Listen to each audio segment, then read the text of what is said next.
Imagine checking your bank account and seeing just 800 rupees.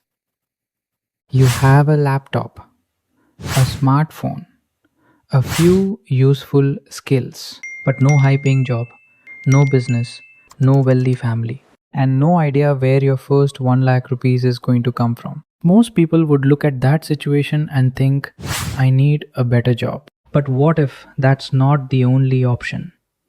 What if your first 1 lakh rupees could come from combining different ways of creating value? In this video, we are going to look at 6 powerful income vehicles.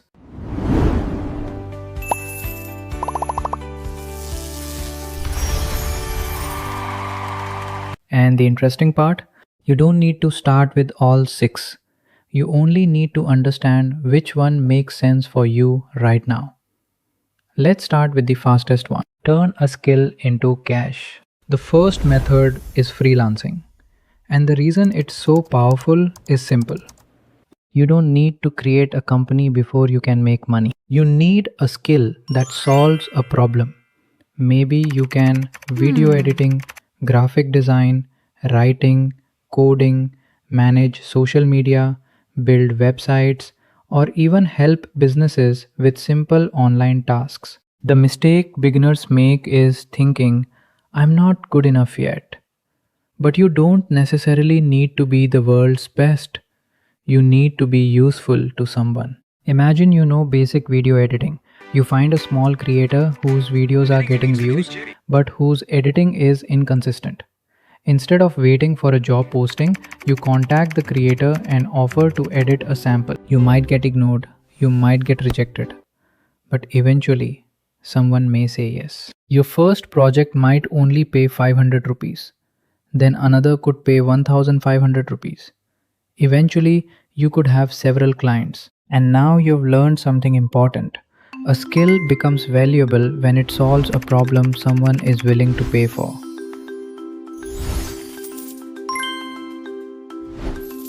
Freelancing can also teach you communication, sales, deadlines, customer service, and negotiation.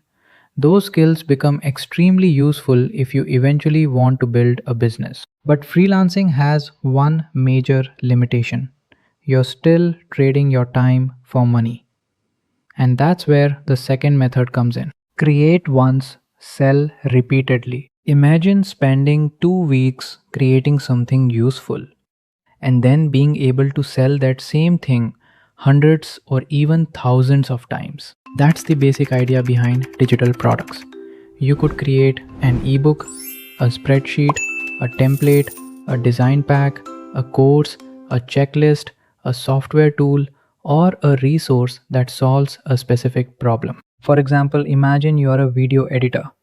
After working with dozens of creators, you notice that beginners constantly struggle with planning their videos. So you create a simple video planning template, you build it once, you improve it based on customer feedback, then you sell it online. The first day, maybe 0 sales. The first week, maybe 1. And that's completely normal. Because creating a product is only half the job. The other half is getting people to discover it. And that leads to the third method. Turn attention into an asset. Today, almost anyone with a phone can become a publisher. YouTube, Instagram, TikTok, newsletters, podcasts, blogs. The platform doesn't matter as much as the principle. Create something people want to watch, read, or listen to. But there's a common mistake. People try to look successful before they've actually built anything. They rent expensive cars, show fake wealth, talk about becoming a millionaire overnight, and promise unrealistic results. You don't need to do that. Instead, document what you're learning. Teach what you know. Share useful information. Tell interesting stories. Solve problems. And most importantly, build trust. At first, you might get 100 views, then 1000, then 50,000.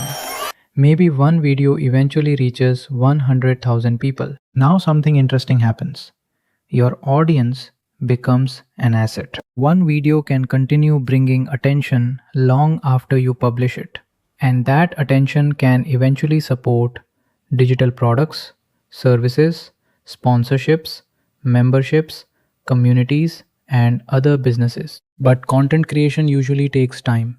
So, if you want something that can generate money offline, there's another option: solve real world problems. Not every opportunity exists on the internet. Look around your own neighborhood. People need things done. Homes need cleaning. Gardens need maintenance. Businesses need help. Furniture needs moving. Computers need setting up. Cars need cleaning. Small businesses need better online listings. People are willing to pay for convenience. That's the opportunity. You don't necessarily need an advanced degree. You don't need a massive office. And you may not need expensive equipment to start some services. You need to identify a problem, offer a solution, and do the job reliably. For example, imagine you notice several local businesses have outdated online information. You approach them and offer to update their listings, photos, hours, and basic information. One business says yes, then another. Then the first business refers you to someone else. Suddenly, you have something more valuable than a random idea. You have proof of demand. That's one of the biggest advantages of local services. They're based on real problems and real customers. But there's another model that teaches you to recognize opportunities, and it can start with surprisingly little money. Find the gap. Reselling is based on a simple concept: buy something for less than you can reasonably sell it for. That doesn't mean blindly buying cheap products, it means learning to recognize value.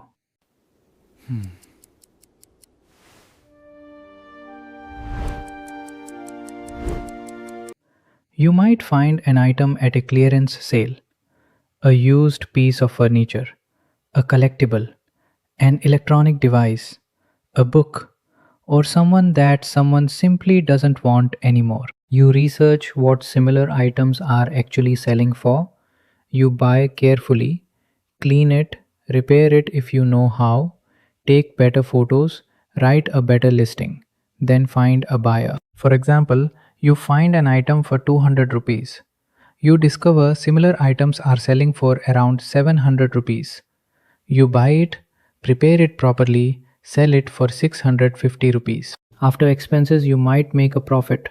The first profit may be small, but you're learning something extremely valuable: how markets work. You're learning what people want, how pricing works, how to negotiate, how to sell, and how to recognize opportunities. But there's one final step that can change the entire equation.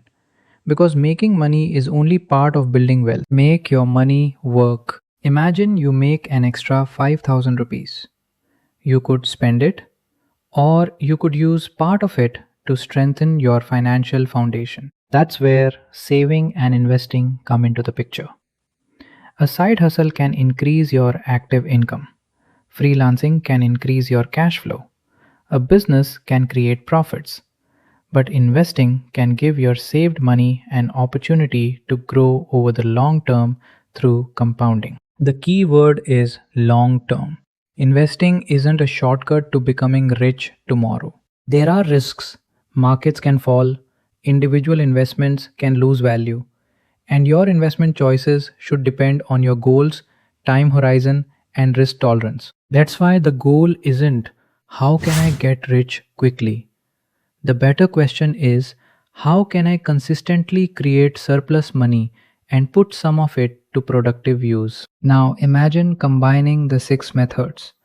Content creation builds an audience.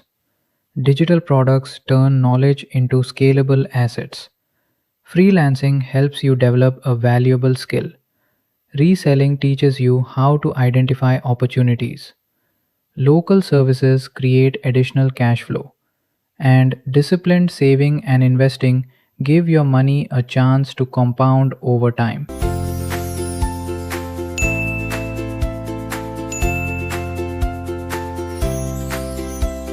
That's when things become interesting. Because these methods don't have to operate separately, they can support each other. The real power is the combination. Imagine someone starts by learning video editing. They use freelancing to find their first clients. Then they create content about video editing. That content builds an audience. The audience discovers their templates. The templates become digital products. Their income increases. They continue improving their skills. And instead of spending every extra rupee, they build savings and invest according to their long term plan. One skill created a chain reaction. That's the real lesson. You don't need six businesses, you need one useful skill, one real problem to solve, and the discipline to keep building.